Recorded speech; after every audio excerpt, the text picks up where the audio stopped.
नवी मुंबई आंतरराष्ट्रीय विमानतळाला दिबा पाटील यांचं नाव देण्यात यावं अशी मागणी करत इथं रश्मी पोपेटा या तरुणीनं चिंचपाडा ब्रिज खाली पनवेलमध्ये आंदोलन सुरू केलेलं आहे. परिस्थिती अत्यंत बिघडलेली आहे सध्या, मात्र ते आपल्याशी थोडक्यात संवाद साधणार आहे. रश्मीजी, काय सांगाल?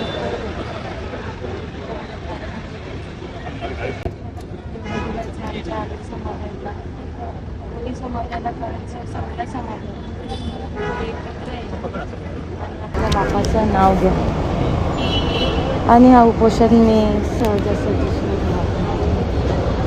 जोपर्यंत नाव लागत ना मी माझ्या डोळ्याने बघत नाही तोपर्यंत मी नाव उठणार नाही, पाणी पण पिणार नाही. केंद्र सरकारला हात जोडून विनंती करते. तर सरकार तर असं सांगतंय की सातत्यानं की आम्ही प्रोसेसमध्ये आहे, दिबा पाटलांचं नाव दिलं जाणार आहे. मग इथल्या स्थानिक नेते किंवा प्रशासनाकडनं तुम्हाला काही संपर्क करण्यात आला आहे का? आश्वासन देत चाललेले आहेत, आम्हाला भूमिपुत्रांना येड्यात घालवत चाललेले आहेत आणि मला येड्यात नका घालू. मी कोणाचं घेत नाही, कोणाचा देत नाही. मी एक शेतकरी. तुमची प्रकृती खूप सध्या खालावलेली आहे आणि तुम्ही असं म्हणत असाल की गाडीमध्ये आम्ही बसून निघत होतो, तर त्यांची बाहेर ऊन आहे आणि त्यामुळं डिहायड्रेशनमुळे त्यांना प्रचंड त्रास होत असल्यामुळे त्यांना गाडीत बसवलं आहे. तशी ही शेवटचाच प्रश्न आहे की शेवटचा इशारा काय असणार? शेवटचा पावसाचं रक्तकरण, पण मी इथनं उठणार नाही. माझी लाची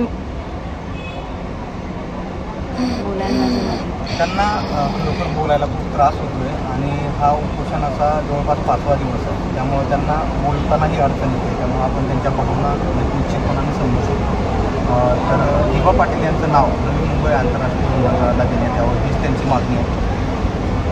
त्या शेतकऱ्यांनी दिबा पाटील साहेब आमदार होऊन गेलं, खासदार होऊन गेलं, नगरसेवक होऊन गेलं.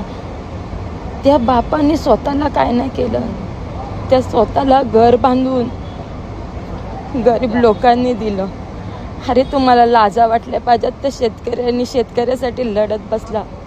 12.5% आरक्षण दिला कोणासाठी?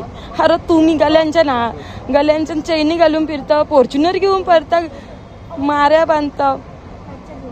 त्याच्या जीवावर तुम्हाला लाजा वाटल्या पाहिजे. अरे मी स्त्री म्हणून इथं आहे ना. त्या बापा मुलं आत्ताच्या कंडिशनमध्ये सांगते स्त्रीला की बाबा तुम्हाला एक पोर झाली का दुसरे पोर आहे की चेक करून आपोषण करतात. अरे माझ्या आशीला 3 पोरी आहेत. त्या ठिकाणी मी असतो तर मी इथं नसतो. माझ्या बापाने आम्हाला आरक्षण दिलं म्हणून मी आज इथे. माझ्या बापाचं नाव लागलं पाहिजे आणि मी नाव लागत नाही तोपर्यंत काही खाणार नाही, नाही पिणार.